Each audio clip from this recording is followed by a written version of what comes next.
So ayun nga mga kajuit, dahil kahit day off namin ngayon or holiday, dahil holiday nga po dito sa Saudi Arabia at wala pa rin kaming pasok, kaya hindi naman natin matiis na hindi dalhan ng pagkain sina Brownie at Whitey. So ito mga kajuit, dadalan ko na naman ang pagkain yung dalawang tutang kalye.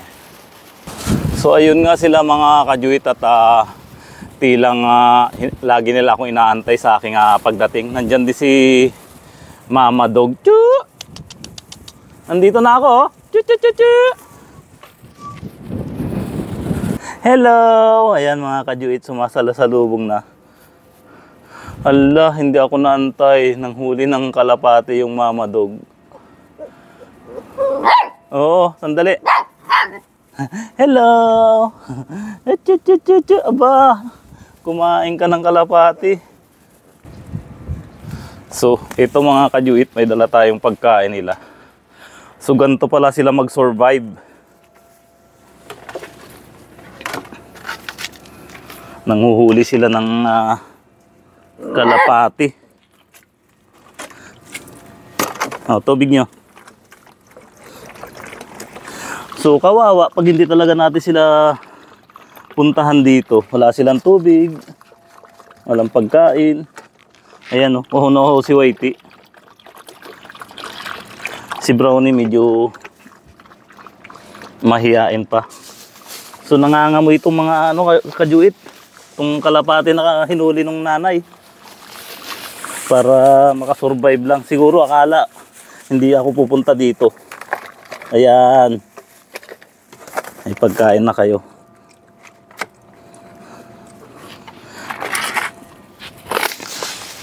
Wag na yan.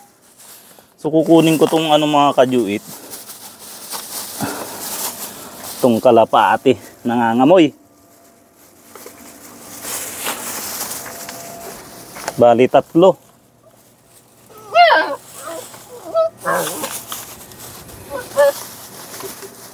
Ayun na, kumain na kayo.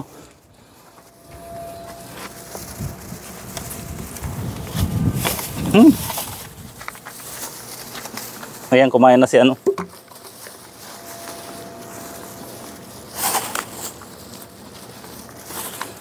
Nangamoy na mga kajuit, mabaho na tong kalapati.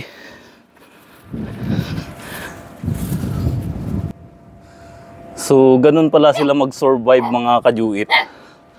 Nanghuhuli ng ibon para may makain lang.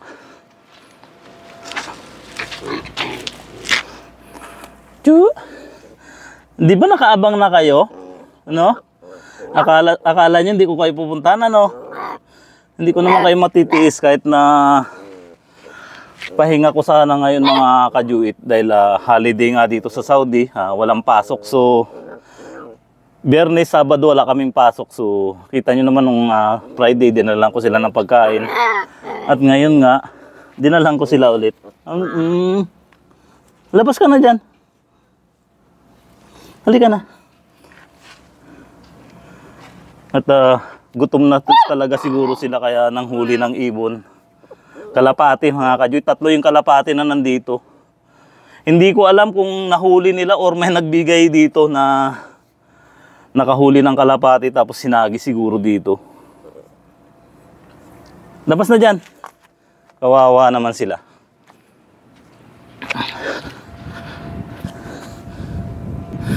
Ayun si Mama Dog.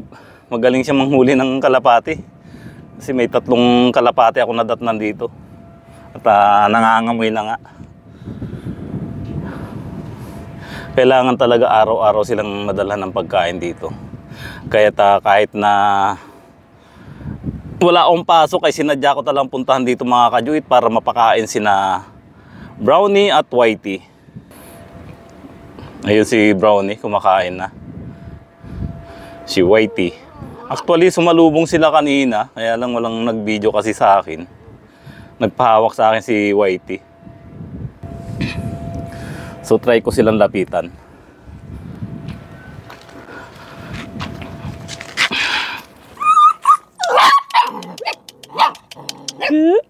Whitey! Ay, ito pagkain, no?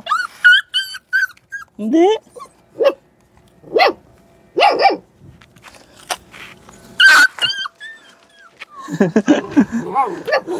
Ayaw pa magpabuhat. So, iwanan ko na lang to para makakain din yung mama nyo. So, alis muna ako mga kadyuta. Yung pala, narinig na umiyak yung anak, pinuntahan. Iwanan ko na to para makakain na rin yung inahin at kawawa naman. Marahil ay gutom na rin. Ayun mga kadyuit, babalikan ko lang at pumunta na doon si Mama Dog para makakain, para ma-video na rin natin.